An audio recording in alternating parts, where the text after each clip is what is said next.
Hello, welcome back to my channel. ఈరోజైతే మేము మా పాప చెకప్ కోసం నారాయణ హృదయాలయ హాస్పిటల్కి అయితే వెళ్ళిపోయాము. అక్కడైతే మా పాపకి చెకప్ కోసం అని వెళ్దాము. అవన్నీ ఈ ప్లే ఏరియా చూడంగానే ఆమె నొప్పులు అన్నీ పోయి ఫుల్ యాక్టివ్ అయిపోయింది. ఫుల్గా ఆడుకుంటుంది. ఇంకా డాక్టర్ చెకప్ అయిపోయిన తర్వాత కూడా ఇంకా రాను రాను అంటా ఉండి ఆడే ఉండిపోతా ఉన్నింది. సో ఇలా ఫుల్గా వాళ్ళైతే యాక్టివిటీస్ అన్నీ పెట్టున్నారు చిన్నపిల్లలకి. So if in case waiting list చాలామంది ఉంటారు కాబట్టి వెయిటింగ్ ఎక్కువ టైం పడితే సో టైంపాస్కి పిల్లలు ఏడవకుండా ఇలా కిడ్స్ ప్లే ఏరియా అనేది ఉంటుంది. సో ఇలా యాక్టివిటీస్ అన్నీ ఉన్నాయి. చక్కగా పిల్లలందరూ ఆడుకున్నారు. సో మా పాప అయితే ఇంకా అక్కడే ఉంటాను, నేను ఇంకాసేపు ఆడుకుంటాను అని చెప్పింది. సో ఎవ్రీ టైం ఎప్పుడు వెళ్ళినా ఇలానే చేస్తుంది, ప్లే ఏరియాలో ఆడుకుంటుంది.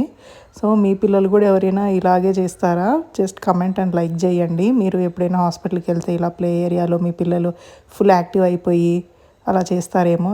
అంతేకాకుండా మా పాప అయితే అక్కడికి వచ్చిన పిల్లల్ని ఫ్రెండ్స్ని కూడా చేసేసుకుంది. ఇంకొక పాప అయితే ఉన్నింది. ఆ పాప మా మనిషి కూర్చొని చక్కగా ఆడుకున్నారు. ఇంకా పాప ఆడుకోవడంతో ఏమీ ఇంటికి కూడా రానని చెప్పి అలాగే ఒక 10-15 మినిట్స్ అలాగే ఆడుకొని మళ్ళీ ఇంటికి వచ్చింది. ఇలా మంచిగా పిల్లలకి ప్లే ఏరియా ఉంటే అసలు హాస్పిటల్కి వెళ్ళిన ఫీలే ఉండదు. చక్కగా పిల్లలు ఆడ కొంచెం టైం స్పెండ్ కూడా చేస్తారు అండ్ ఎక్కువ విసిగించరు పేరెంట్స్ని.